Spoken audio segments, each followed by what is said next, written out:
Well, the first time I came, I did not know that at one point I was going to be asked to do an installation, so it was an easier relationship. It was a relationship of admiration, not confrontation. So I could admire everything, and I did. I quite enjoyed and admired. I admired the way it was all laid out too. And I liked the commercial angle that once you go through everything, you go through all the pieces, and you go through a Picasso, and then you go through a Dali, and that finally in the same room is in the same area as an Alexander McQueen. And so you have all these different images coming at you from different sets of minds in art, completely diverse. Because normally when you see something, it's a museum of modern art, or museum of classical art, or there's no division here. It's all coming at you. And once you've been exposed to this assault of images and ideas and creativity, and then you suddenly come into a shop.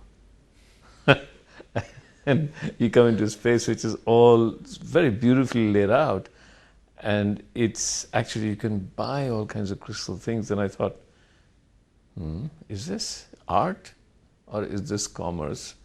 And that confusion was interesting for me also.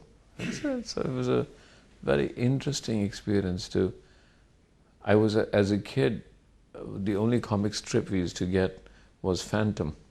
I don't know if anybody remembers Phantom. But you remember the Phantom Cave?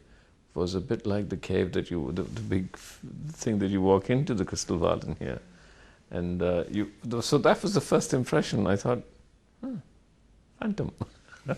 So it is, and especially if you approach life from the right side of the brain, it's very fascinating.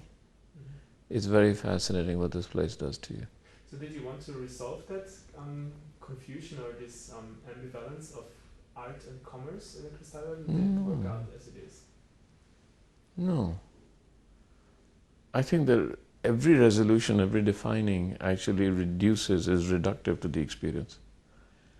Because if the experience is contradictory, that's the schizophrenia of the experience is what remains. And the non-resolution of that schizophrenia is what survives.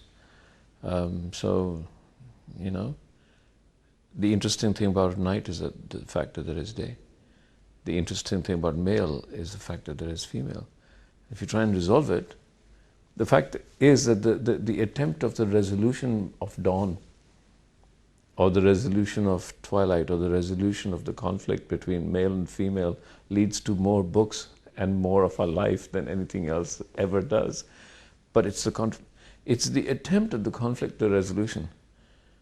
And so forever trying to resolve it is what our life is all about. But forever living in the contradiction is fundamental to the experience of attempt at resolution. But like, we could be amoeba, which is completely one sex, and not have that at all. And I would, there's no choice in what you would go for.